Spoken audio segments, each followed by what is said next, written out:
Once upon a time, in a faraway village, nestled between dusty roads and tall trees, lived an old man named Victor. He wasn't rich, but he had something more precious, a happy home. Victor was a humble farmer and mechanic. He had no land of his own, no workshop to call his, but he worked on other people's farms, fixed their engines, and came home each evening tired yet fulfilled. His joy? His beautiful wife Tosin and their 3 children, 2 daughters and a charming young boy named Tobi.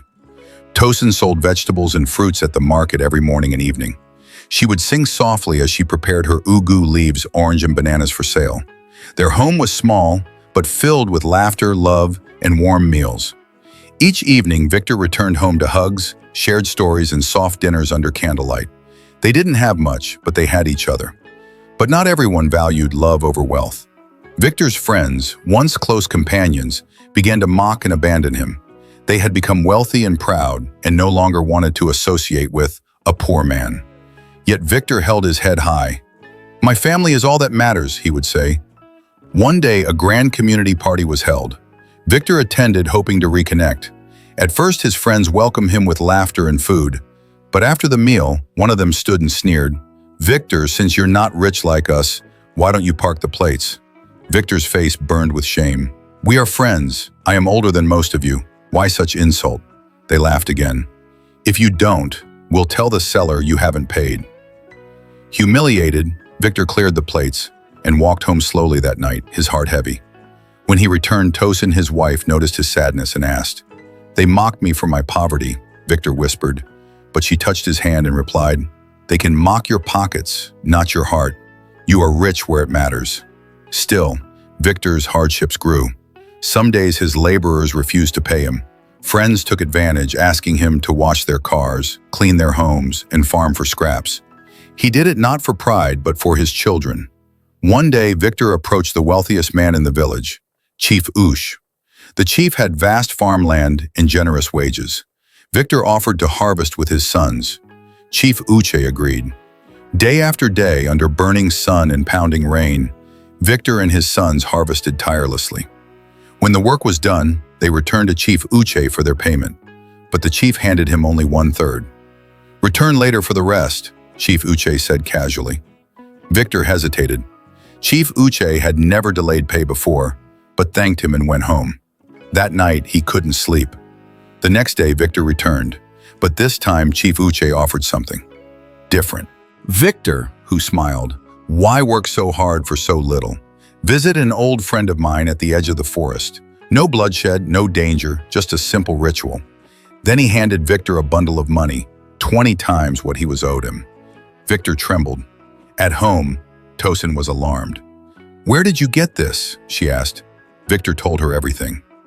"This sounds too good to be true," she warned. "Be careful." Days passed. The money haunted Victor's thoughts. His mind spun with fear, hope, and temptation. Eventually, he gave in. He traveled to the forest.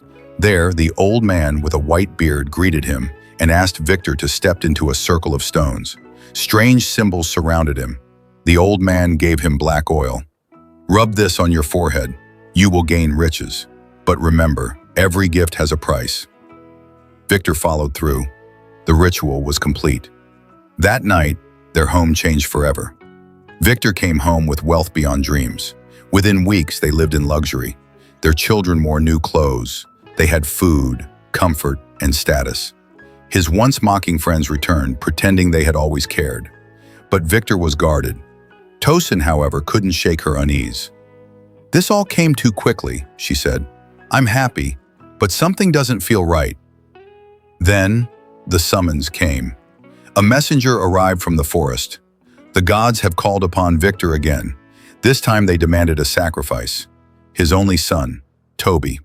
Victor was shattered. The old man warned, "If you don't offer your son, the gods will take him themselves." And worse. Victor spiraled into despair. He watched his son laugh, play, sleep, each moment cutting into his soul. He couldn't tell his wife, but the fear of losing his wealth, his mind, drove him to make the unthinkable decision. On the 5th day, he followed through. He prepared the oil and the drink. He called Tobi softly. The boy trusted him. "Drink this, my son." Moments later, Tobi collapsed, unconscious. Victor carried him to the forest. Tears rolled down his cheeks. He knelt over the boy, about to pound him in a mortal as the ritual demanded. But then, a scream pierced the night. "Victor, no!" It was Tosin, his wife. She had followed him, sensing something was wrong. Behind her, the community came, torches blazing. They seized Victor, took Tobi to the herbalist, and tied Victor up. Tobi was saved but unconscious. At dawn, the villagers gathered. Victor was brought before the king of the land. There he confessed everything. "Chief Uche used me, and now he's vanished." The king frowned. "He will be hunted. But you, Victor, your life is spared because you did not finish the act. You will live, but in prison. You must atone." Victor wept. "Thank you, my king." He was taken away, his family shattered. But he made a vow. From his prison cell, he swore to atone. Months passed. Victor remained in prison, working tirelessly, cleaning the prison grounds, repairing broken tools, and helping sick inmates. His body was confined, but his heart longed for redemption. He wrote letters to his wife and children every week, pouring out regret, prayers, and love. Tosin, though hurt, visited when she could, bringing Tobi and the girls. Each visit was bittersweet. Tobi, though recovering, had changed. The trauma of betrayal by his father left scars.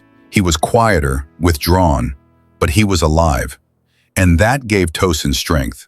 Back in the village, a different storm was brewing. Chief Uche, who had vanished the day after Victor's arrest, had been spotted in a distant village, living under a different name. Rumors swirled. Some said he was building a shrine in secret. Others claimed they saw him with men in dark robes. But the truth, no one could say. Until one fateful evening, a mysterious illness spread through Chief Uche's new village. People began to disappear, then turn up days later, their eyes pale, their voices strange, muttering about repayment to the gods. One of the villagers escaped and came back to Victor's old community, terrified. He found Tosin at the market where she was selling her vegetables and fruits. "You must warn your husband," he whispered. "Chief Uche has angered something far worse than he told you. The gods are not satisfied." Tosin froze. "What do you mean?" "He's been doing dark rituals, real ones. People have vanished. And I heard him say the name Victor in one of the chants." That night, Tosin couldn't sleep. She packed a bag and traveled to the prison with urgency. There, in the candlelit visit room, she told Victor everything. Victor's face drained of color. "I thought the gods were satisfied. I did everything," he murmured. "What more do they want?" Tosin held his hand. "They were never gods, Victor. They were something else." Meanwhile, in the forest, storms began to rage unnaturally. Trees uprooted themselves, crops failed. People heard whispering voices at night. Children dreamed of shadows calling out Victor's name. The king summoned his council. "We must confront this evil. It started when Victor gained his wealth. Now his sins threaten all of us." And so the king summoned Victor. He was brought from the prison, weary and thin, but alive. The community gathered. "Victor," the king said, "we need you to return to the forest, not as a prisoner, but as the one who opened the door. Only you can shut it." Victor, broken and humbled, nodded slowly. "I will go." The final journey began. Victor was led by guards to the edge of the forest, just like before. But this time, he was not seeking riches. He was seeking redemption. The wind howled as he stepped into the trees. Leaves whispered secrets. Branches reached like arms.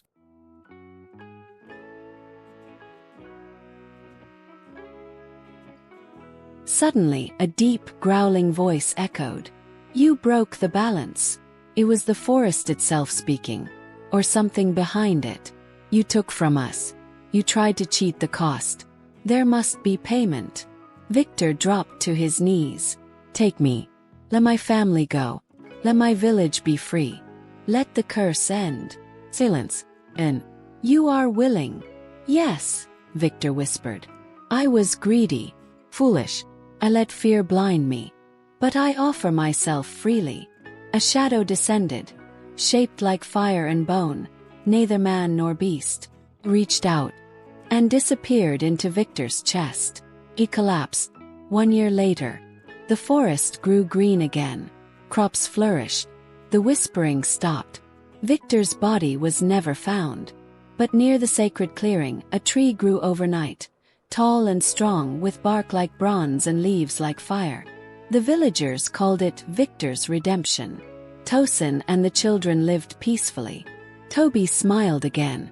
They visited the tree each year, placing ugu leaves and candles at its roots. And in quiet moments, Tosin could almost hear Victor's voice in the wind. "I did it for you. May love be your wealth. Always." Years passed. The memory of Victor, the man who once almost gave in to darkness, who almost pounded his only son but chose redemption, remained alive in the village. People still told stories under the moonlight, gathered beneath the great bronze tree known as Victor's redemption. But in the quiet corners of the village, a boy was growing into a man. Tobi, Victor's only son, the one almost sacrificed for riches, but saved by the strength of a mother's love and the cries of a broken heart. Tobi had once been quiet, withdrawn, his eyes dim with questions no child should have to ask. But something changed. He began spending time at the tree. He spoke to it, whispering words only the wind understood. "I forgive you, Papa." And slowly, the shadows inside him began to lift. At 17, Tobi began repairing broken radios and fans around the village. Like his father, he had a gift with machines. But unlike Victor, Tobi wanted to own something of his own, not just survive, build. His mother noticed. "You remind me of your father," she said softly one day, watching him patch an old generator. "But your light is different. It burns without fear." Tobi smiled. "I want to change the story, Mama. Not just ours. Everyone's." By 21, Tobi opened the first youth training workshop in the village. He named it House of Hands, in memory of my father. He taught boys and girls to fix engines, weld tools, and farm with dignity. He gave them skills, not shortcuts, purpose, not greed. Children who once wandered now had hope. Mothers who feared for their sons now smiled when they passed his workshop. The king himself heard of Tobi's work and visited the workshop one afternoon. "You are Victor's son," he said. "Yes, your majesty. And yet you've built more than your father ever did." Tobi bowed. "Because I carry both his pain and his promise." One evening, as Tobi sat under Victor's tree, an old stranger approached. His clothes dusty, his beard silver like ash. Tobi stood up. "Can I help you, sir?" The man sat beside him. "You already have." Tobi looked closer. The man's eyes shimmered faintly like the forest's mist. "You've turned what was cursed into a blessing." Tobi blinked. "Who are you?" But the man was already walking away, fading into the wind, his voice trailing. "Your father is proud." Years later, the village became known for something remarkable. It was the only place where no child begged, no youth wasted. People came from other towns to learn from Tobi. The tree grew taller each year. Its roots wrapped around the soil like arms holding the land in peace. In Tobi's own words, written on a carved stone beneath the tree, "He gave up everything to save us. So we live to honor the lesson that riches without character rot. But love builds forever." The story of Victor didn't end with his fall. It bloomed again through his son. Proof that redemption can pass from broken roots to blooming trees. If this story touched your soul, click like, drop a comment about what you learned, and subscribe for more powerful tales like this.